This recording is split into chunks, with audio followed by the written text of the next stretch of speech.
የኛ ዲያቆን ከሴት ጋር ተጋድመ ልቀድስ ነው? ነያኒ ማንም የለም አጥፊ። በእናትቻ ሰው ካየንስ?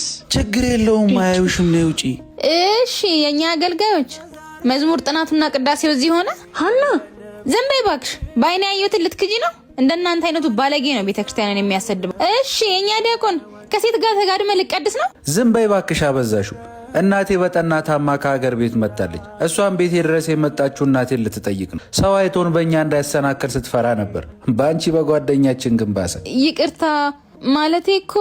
ችግር የለውም። ለወደፊቱ ግን አገልጋይ የስጋ ድካም ቢኖርበት እንኳን በጸሎት እንጂ በስድብ አንመልሰው። ክርስቶስ የመሰረታት ቤተ ክርስቲያንን በሰው ጉድለት አትጎልም። ይልቅ ከመፍረዳችን በፊት እኔ ማነኝ ማለቱ ይበጃል። ለማንኛውም ነገ እናቴ ጎንደር ሙታንሳ ማር ቅዱስ ሚካኤል አንድነት ገዳም ላስጠምቃት ሄዳል። ደግሞ ገዳሙ ላይ ብዙ የበረከት ስራ እየተሰራ መሆኑን ታውቂያለሽ። ደግሞ ሲወጣልሽ በዚህ አድራሻ አስገቢ።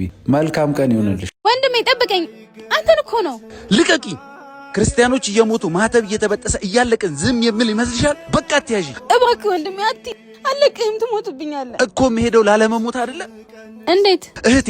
አንቺ የምታውቂው የምድሩን ሰይፍና ጥይት፣ እኛ ሳናውቀው ግን ክርስቲያኖች ዛሬም በኃጢአት ሰይፍ እየተቀሉ ነው። ዛሬም ማህተብ በየጭፈራ ቤቱ በኢየሱስ ስፍራው እየተበጠሰ፣ ሁላችንም ከቃሉ ርቀን ማህተባችን ላልቷል። እና የት ትሄዳለህ? ስደት ነዋ። እመቤታችን ልጇን ይዛ ትመለስ እንጂ እኛ ልጆቿ ከተሰደድን ቆየ። ወደ ዓለም ተሰደናል። አሁን ግን ይበቃል። ወጣቶች ወደ ጭፈራ ሳይሆን ወደ ገዳም፣ ወደ ሞት ሳይሆን ወደ ሕይወት፣ ወደ ኃጢአት ሳይሆን ወደ ጽድቅ እንሰደዳለን። ተዋህዶን እንጠብቃለን፣ ክራችንንም እናጠብቃለን።